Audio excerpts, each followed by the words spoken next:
उप मुख्यमंत्री एकनाथ शिंदे ने कहा, यह संतोष की बात है कि कोंकण और शिवसेना एकजुट है, जो बाला साहेब के समय से जुड़े हुए हैं। हाल ही के चुनावों में कोंकण से शिवसेना ने 9 में से 8 विधायक जीते हैं। कोंकण शिवसेना का गढ़ बना हुआ है। शिवसेनेला 9 पैकी 8 आमदार दिले,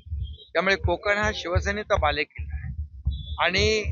शिवसेना आणि कोकण हे कधी वेगळं होऊ शकत नाही। या सावंतवाडीमध्ये दीपक केसरकर साहेबांनी जे काम केलेलं आहे त्यांचं काम बोलतंय आणि म्हणून त्यांना 4 वेळा या मतदारसंघातून निवडून दिलेलं आहे आणि म्हणून आज जेवढ्या सभा झाल्या त्या ठिकाणी उत्स्फूर्त असा प्रतिसाद ज्या लाडक्या बहिणींचा प्रचंड होता, लाडक्या भावांचा होता, त्याने निश्चय केलेला आहे की यावेळेस शिवसेनेलाच निवडून द्यायचं, कारण शिवसेना विकास करते, शिवसेना दिलेला शब्द पाळते, शिवसेना मूलभूत सोयी सुविधा ज्या आहेत त्या शहराला आकार देण्याचं काम, त्या शहराची प्रगती करण्याचं काम, शहराचा विकास करण्याचं